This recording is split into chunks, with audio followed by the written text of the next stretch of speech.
Hello, hello, and welcome to another week of BlackLantic in person at CHMA Studios here in Sackville, New Brunswick. I'm so excited when we get to do these episodes side by side. They're very rare, but they are the best ones. They're definitely the best ones. We've been here for the past hour setting up. We're really excited. And we both are, but I'm personally really excited to welcome back to the show my sister, Charlene Carr, on the verge of the release of yet another one of her, which will be internationally published books with HarperCollins. And this book is entitled We Rip the World Apart. And, my sister and I grew up in Toronto, ended up out east. Readers, when they read this, they may, in some ways, I think you'll learn a lot about the life that my sister and I had growing up. How are you today, Charlene? I'm doing well. I'm so happy to be here. All right, we're going to play the intro and get into the show.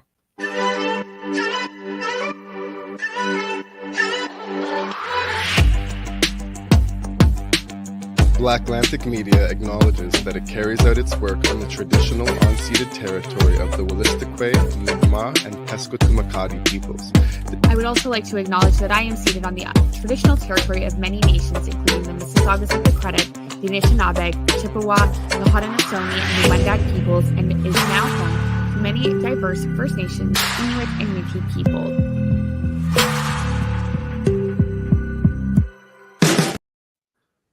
All right, we are back, and I am so excited. I was so touched that you got to mail me an advance reader copy, and I sped through it. This book, it only took me 3 days. It was a very fast read, but I was reading it so passionately.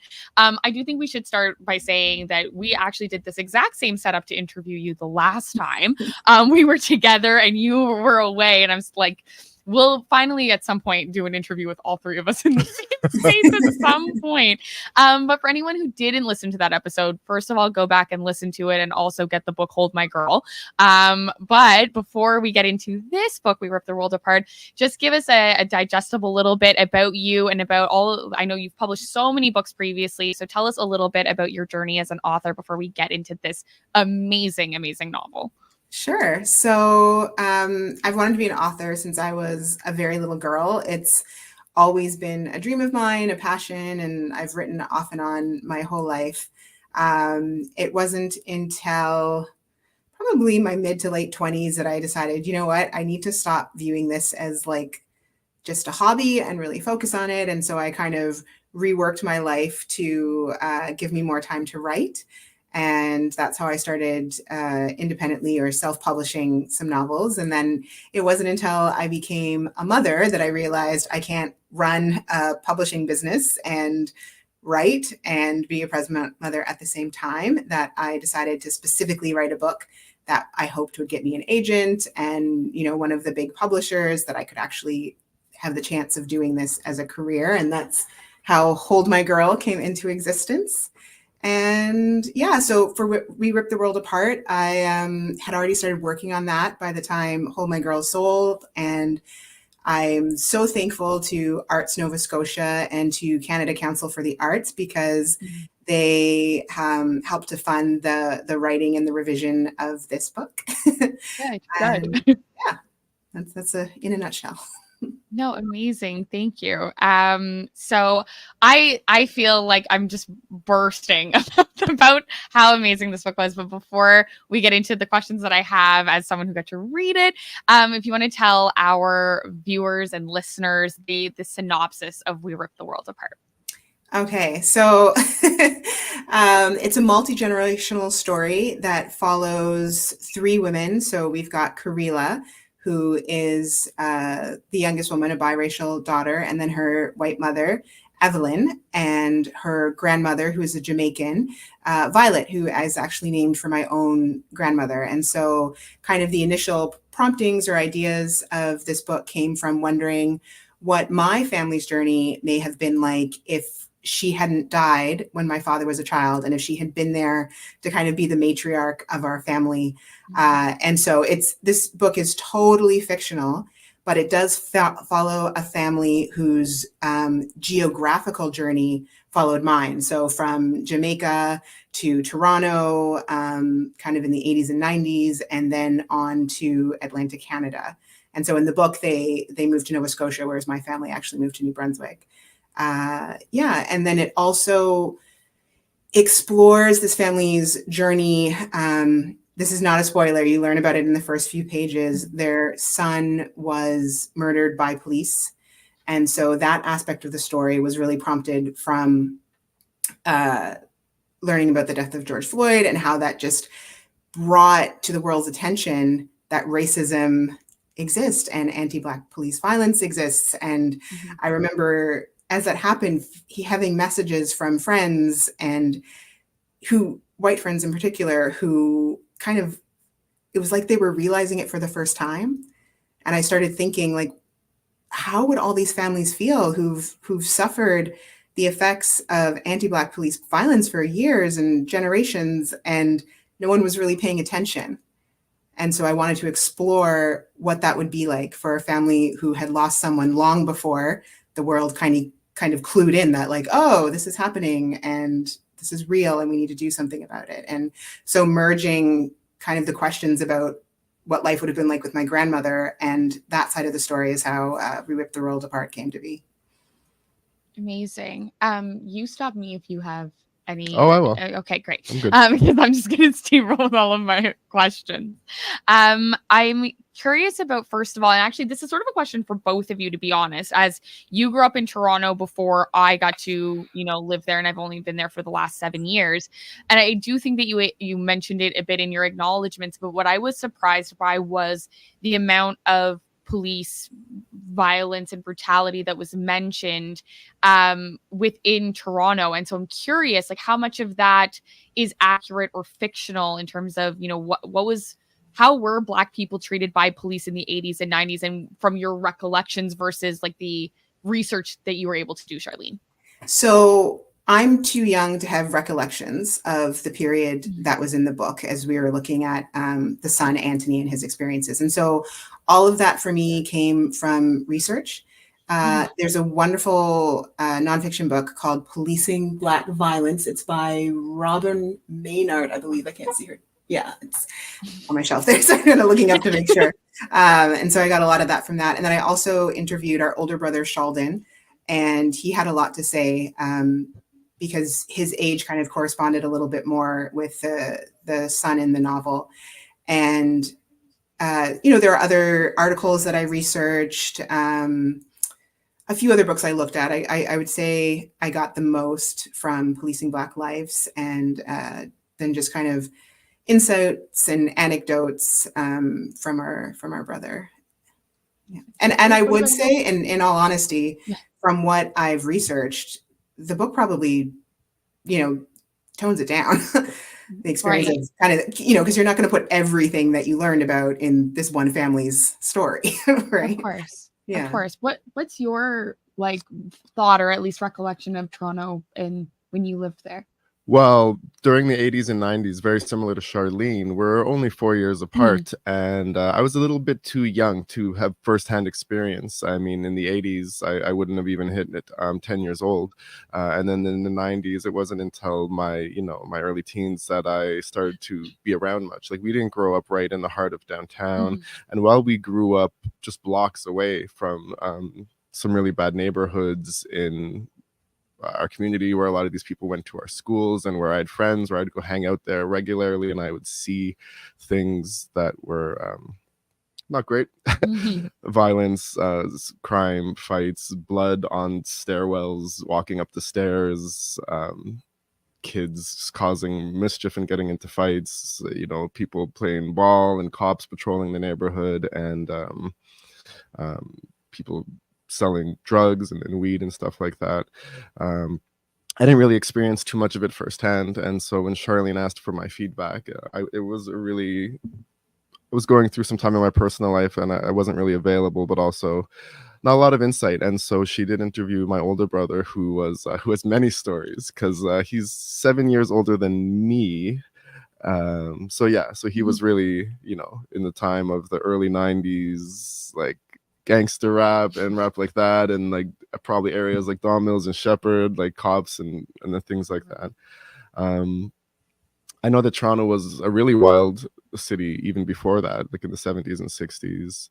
And yeah, I mean, Charlene probably was light. I did have some interactions with police in my mid to late teen years, but I don't know. I was never racially profiled in the way that like my friends were.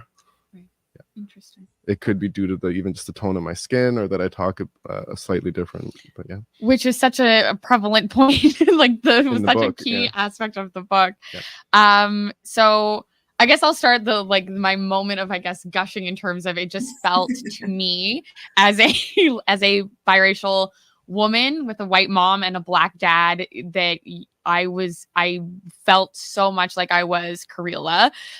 There were so many moments that I felt the same identity crises, wondering who I was. And of course, not with, violence, I think, looming over, which is where that first question comes into play. Because for me, growing up in the East Coast, not growing up here in Toronto, I am in the East Coast. I'm growing up in Toronto. I am in New Brunswick right now. I guess I never perceived Toronto to be as unsafe as is depicted from a Black lens, because I didn't know it from a Black lens, and I know what it is now. But what I did also find so interesting was how accurately is depicted sort of that like white generational trauma of small town East Coast as well, which was very accurate to stuff my mother experienced. And so it was like, I saw my mom in Karila's mom. I definitely saw myself in Karila. And so I felt very much like you had a PI follow me. And other than the like some of the personal things she's going through that I don't want to spoil. That's the only part that I was like, oh, I don't know about that, but I have had these same thoughts and feelings and concerns. And I mean, you spoke to, the fact that the story mirrors a lot of the geographical trajectory of your family, but being a biracial woman and having kids yourself, how does all of that experience mirror like your own maybe identity crises or feelings that you've had in your own skin? I would say a lot of it. And so, as I mentioned, this is totally a fictional story. The plot is fiction. It is not my family's life. It is not my life. But a lot of the experiences regarding biracialism, regarding identity, experiences of racism, I fictionalized some of the events that happened. Some of them were totally from my imagination. But the emotion, I think, very much was from my own life. And, I during my first draft, I was very uncertain because I'd never really talked to anyone about my biracial experience. And I didn't know whether the things that I was thinking and feeling and that I was injecting into Karila's experience would resonate with other biracial people. And it was actually a friend of mine has a podcast, Jeff Cooper. It's the Mix Project, and he interviews biracial people. And so I listened to a number of those, and I remember just like walking on the street with my headphones listening, and the tears flowing as I realized, like, okay, this hasn't been an individual experience for me. Like, this is something more universal. And so it was that emotion of realizing, oh wow, I'm really not alone in this. And also just that affirmation that I felt people would resonate, especially biracial people, with Karila and her experience, and knowing, okay, like I kind of put my right finger on something, right? Like I got it. And so hearing that from you, you're actually the first biracial Black person who's read this that I know of. And so that was so great to hear, and just know that hopefully this book is going to reach out to a lot of people, because there are not a lot of novels out there that really talk about the biracial experience. I've read a few that have biracial characters, but most of them, they really only identify or focus on the Black side of their heritage. And in almost every novel that I've read, the white parent wasn't even in these people's lives. And that really affects and changes things in how I think you perceive your identity and how you operate in the world, to have either the white parent there or both of them there, and just kind of figuring out where you exist in between. course. And I mean, I think that there's like certain moments where, you know, they describe Kayla trying to assimilate later in her teen years that absolutely resonated because I didn't have my Black father around in terms of the hair straightening, the clothes, less of the language, but a lot of that I was like, I absolutely like, I didn't necessarily want to be white for safety, but it was for that comfort, for making friends. And so all of that was completely something that I had experienced. And I mean, we've had a light-skinned female panel because I have found these conversations lacking. And to your point about tears flowing from that podcast, I think I cried 3 key moments, but I probably could have cried the whole time. And I spent the whole time just yelling at my boyfriend, like, you do not understand that this is changing my life. This book is like, it was just so affirming to read. So I what you felt with that podcast, I definitely felt reading your book. Oh, I think one thing that is a recurring theme for any novel by Charlene Carr that you read, no matter who you are, because I've commented on this 10 books ago, right, is Charlene really has a way of connecting with the human psyche and the things that the characters think and feel and their inner thoughts that you read and experience. You relate to them. You see your own humanity in them. You see your own struggles or your own, no matter what your cultural background, you see yourself in the story. The character development is amazing in all of her books, and you have recurring themes. Like there are characters from Hold My Girl that were in your original trilogy series, correct? In the 5-book series, yeah. Yeah, so there's a universe of fiction that exists within Charlene's books that you really get to see characters come back years later and stuff like that, and it's really cool. So this story takes place over multiple generations. So as an author and researcher, what kind of challenges did you face while weaving the stories of 3 generations in your novel? And how did you, I know other than our brother, like what research process did you take to uncover all of that? Yeah, so it's tricky for sure. And I think I get around some of that trickiness by, as much as I can, trying to focus on the characters and the characterization. Because when you start researching, especially historical stuff, it is easy to kind of get trapped down those research holes and be thinking, okay, like, what would their wallpaper have been like? And what music would they be listening to? And the clothing. And as wonderful as all of that is, it's not really necessary to portray the story. And so instead, I look for little snippets that kind of remind the reader of the time and the place that they're in. So one thing that I think of, and my copy editor mentioned this because she said, like, oh, wow, that little word or line just took me back. So in the 80s, when they're on a streetcar and rather than pushing a button for their stop, they pull the cord, right? And so just that memory that, as far as I know, that's not very common, or maybe doesn't even exist in buses in Toronto anymore. We still have cords, but we have now buttons everywhere. Yeah, there's more buttons. Less people want to reach up. They're there though. Oh, okay, so that's maybe what she was thinking, because the buttons wouldn't have been there in the past. Yes. The bus so little things like that, or trying to remember. Again, I don't know if tokens are still used in Toronto, but yeah, the clink of the tokens as they go down when they're paying their fare, and so. There's things like that. I did a lot of, especially for Jamaica, I, have never lived there. I've only visited once. And so a lot of research in articles. I looked at a few books and trying to understand what the time period would have been like, the experience. I also interviewed my parents who lived there during the time of the urban political warfare that was going on with Manly, and to just kind of understand what it was like. And then so merging kind of their personal remembrances with, articles that were written in Jamaica, and then also looking at articles from the New York Times and I think the Washington Post, so people who had an outside perspective, and kind of working those together to hopefully create a fairly accurate picture of both what it would have been like for them, and then what it would have been what was happening, how it would have been perceived from the people who weren't from Jamaica, so the people around them once they moved to Toronto. Amazing. Thank you. So yeah, so geographically and multi-generationally, there was a lot of research to be done there. The title of your book is so appealing and enticing. This will definitely catch the eyes, I think, of many readers on the shelf. And I don't know if when the viewers view this back, if they'll be looking at it the right way or not. But looks good to me. Good. how did you come up with this title for the book? So this was actually originally entitled Violet's Daughters. And to remind you, Violet is the grandmother in the story.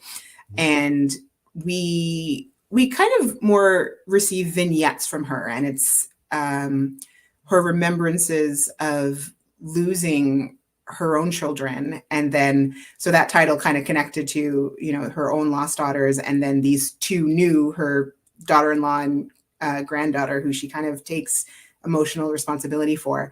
But the story evolved so much more as I was writing, and it became really a lot more about Karila. And so I realized that title's not going to work.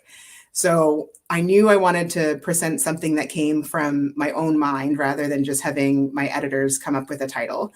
So I kind of went through the novel one day and just picked apart any idea that came as I could. And so one of them was a line toward the end of the novel called that said, "I'd rip the world apart." And it was right from Karila's thoughts. And so I took that to my editors along with some others, and that one really stood out for them. Now, this is kind of funny, and it just shows the way how publishing works. Two of them absolutely loved it and they wanted it. And so the three of them got in a discussion, and the conclusion was, we don't want an apostrophe because of metadata. So if I apostrophe D, rip the world apart. And so I guess that's trickier as you're writing in websites, as people are doing searches and all of that. And so they gave me the option of we rip the world apart or she rips the world apart. And I just thought that the we could encompass so much more. And to me, it actually totally changed the meaning of what I'd rip the world apart, what Karila was thinking in the book. And I think of it more as the existence of biracial people and this kind of prevalent idea that's directed our society for years that Black people are different or separate or inferior. And I mean, that's kind of how slavery developed. When you think of the one drop rule, it was like Blackness was a taint to people. But the existence of biracial people to me is just rips that all apart in the sense that we're all people, we're all humans. And so, yeah, people can think the title means whatever they want, and whatever it means for them, that is perfect. For me, that's kind of where it sits now, this idea that how can racism continue through the future generations, and as we're all thinking about this, when we have these people who are both and neither, right? And I know, Clinton, I'm sure you've mentioned it on the show before, that you don't necessarily think of yourself in terms of race, in terms of Black, being Black, you're just a person. And that's really the way that I think of myself too. I guess if I'm asked, I would first identify as Black or as mixed race Black, but, I don't really think of myself as either. Yeah, and before you ask your question, I think a goal for everyone in the future is that we don't have to think about race, right? And even in this show, and even with the title that we have, I always say that I don't think Black and white exist. I think they're just made up terms. And if Black and white exist, then what am I? Am I gray?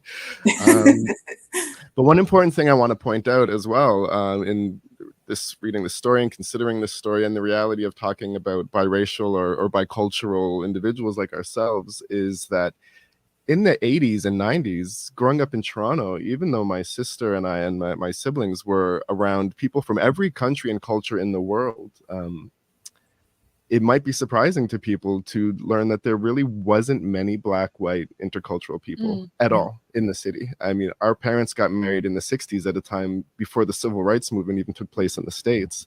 And growing up in Toronto, we were surrounded by everyone, but we still weren't surrounded by people that were genetically and culturally us. It was really isolating. And the reality is there are many Black and white biracial people everywhere you go now, Mhm. but that was not a reality in the 80s and 90s. Of course. And I even mean, as you say, that was in one of the most multicultural cities in the world. And right. still, there wasn't But that not interracial this. mixing. Yeah, it's very unique. Of course. I think about that a lot recently in terms of the movie Origins that I mentioned, the idea of racism and caste, and this idea that at some point, like I'm asking the question in this article I want to write, will racism at some point end the more that we mix and the harder it's going to get to divide and do your 23andMe and figure out all of the pieces of this pie? Because at the end, at some point in, I don't know, 2060, it's going to be such a blend.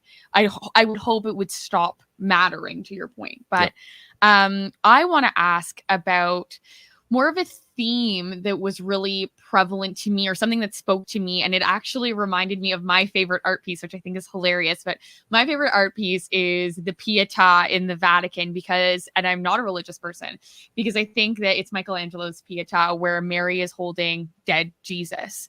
And I think it speaks to so many people, not because of the Catholic religion, not because of any religion, because I think that the most profound loss is a mother's loss of a child.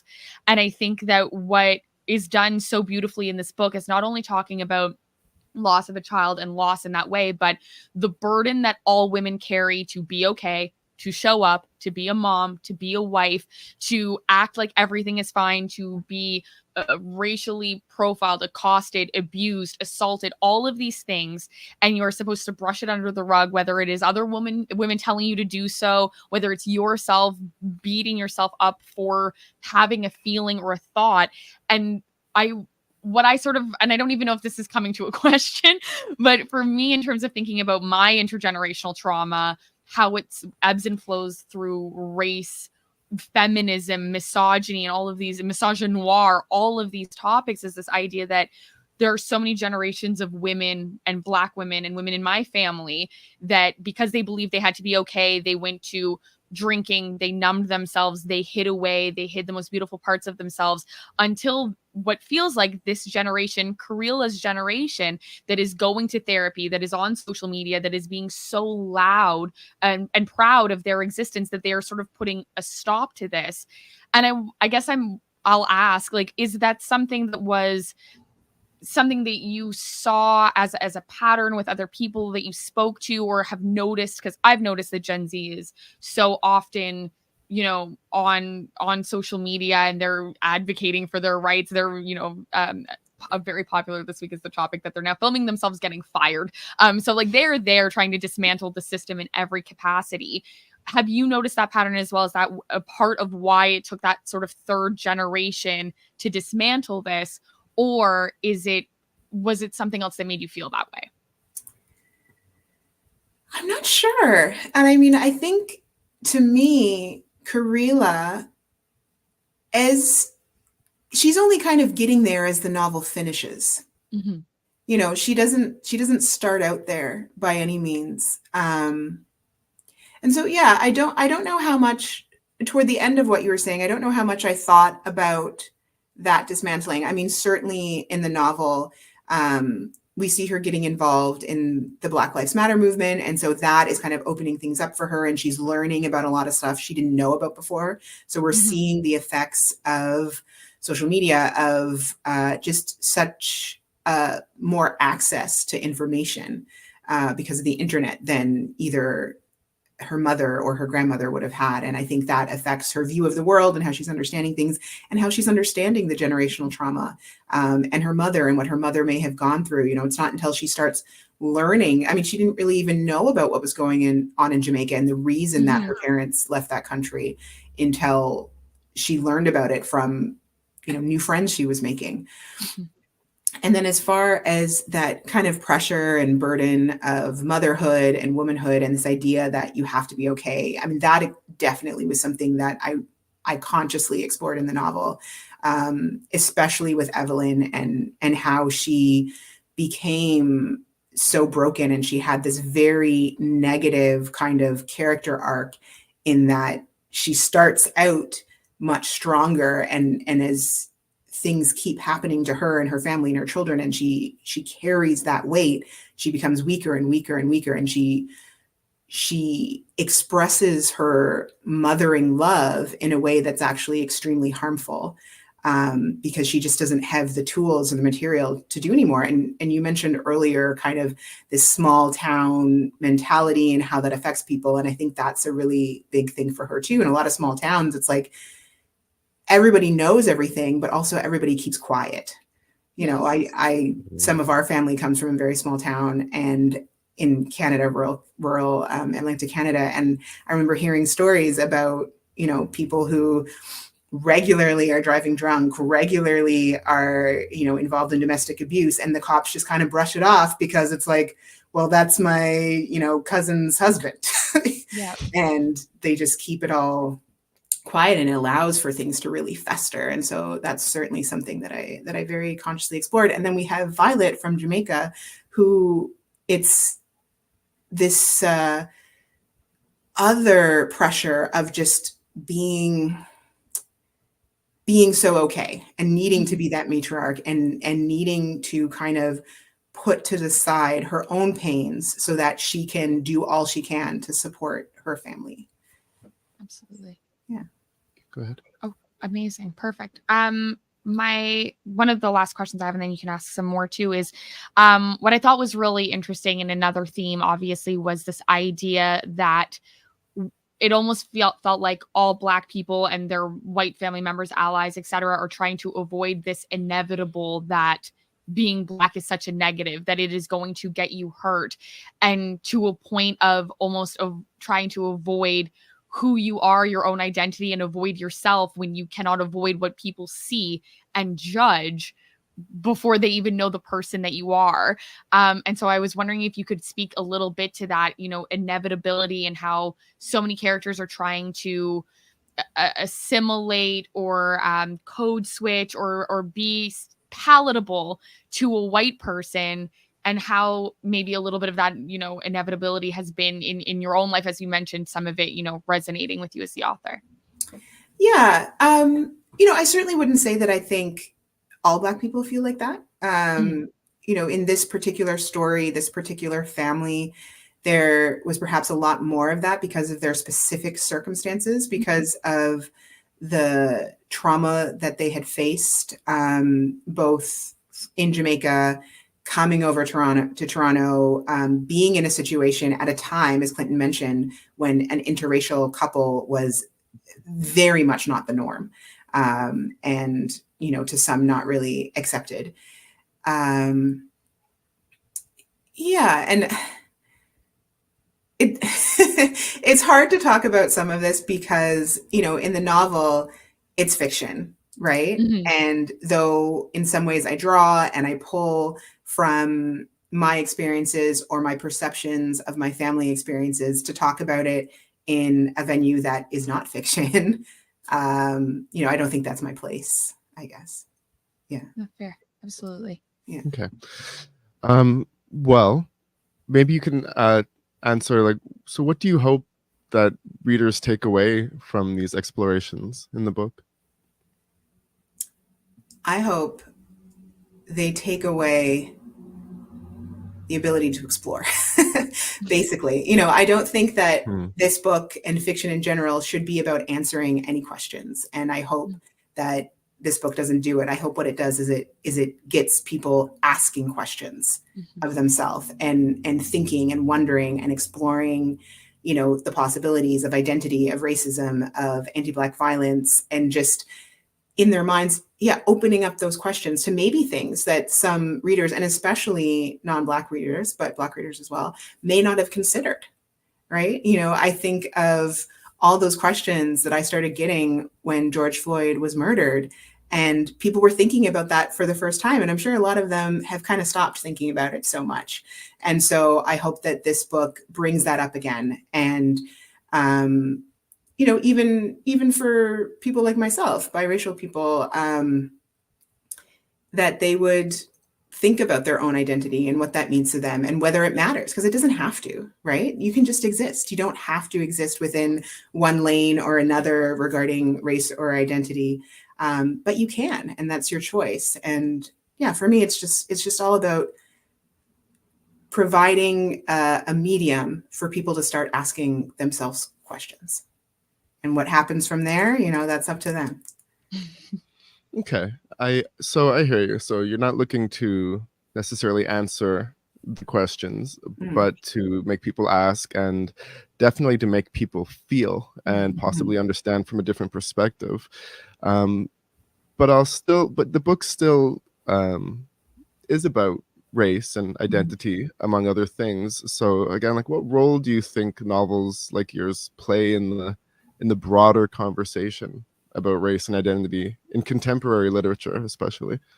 Yeah, I think it's about opening people's eyes, and so there is the question aspect, as I was saying, but it's also about exposing. Like, there's a lot of people who've probably never considered or thought what it feels like to be biracial, or what it feels like to raise a child. Actually, one of my beta readers, not beta readers, like authors get the book early and they read it, and she had mentioned early on that she'd never thought about how different it must be from black parents to think about, not just teaching your child to drive, but teaching them about the fact that there would probably be a chance, especially, this is more, I think, a bit more in the 80s than it would be now, but to be racially profiled, to how to Mhm. interact with police if you're pulled over, because you can't interact the same way that a young white man would. You have to behave differently, if you want a better chance of, to put it frankly, getting out alive.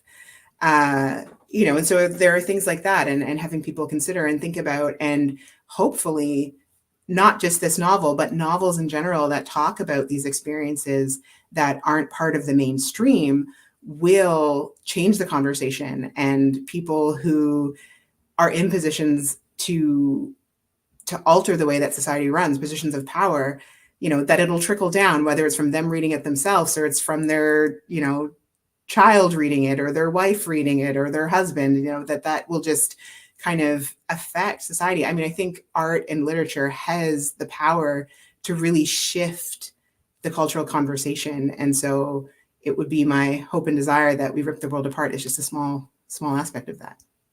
Absolutely. Absolutely. Well, I'll say the small anecdote that I went to see my mother today, and as some listeners may know, my mom has dementia, and so there's a lot of conversations that have come up 4 days before I turned 30 and 3 days before she turned 73 that have not had these conversations, just simply have not happened because of her illness. And this book brought on a lot of those questions. Wow. And so today was a good day. And so I was brave, and I looked at my mom and I was just like, I've never asked you if you were afraid to have a black daughter as a white 43-year-old mom. And she looked at me and she went, well, I knew you were different because your dad's black, but I knew I was going to love you, so it didn't matter. And then we both started crying. And I was just like, this book that's done so much.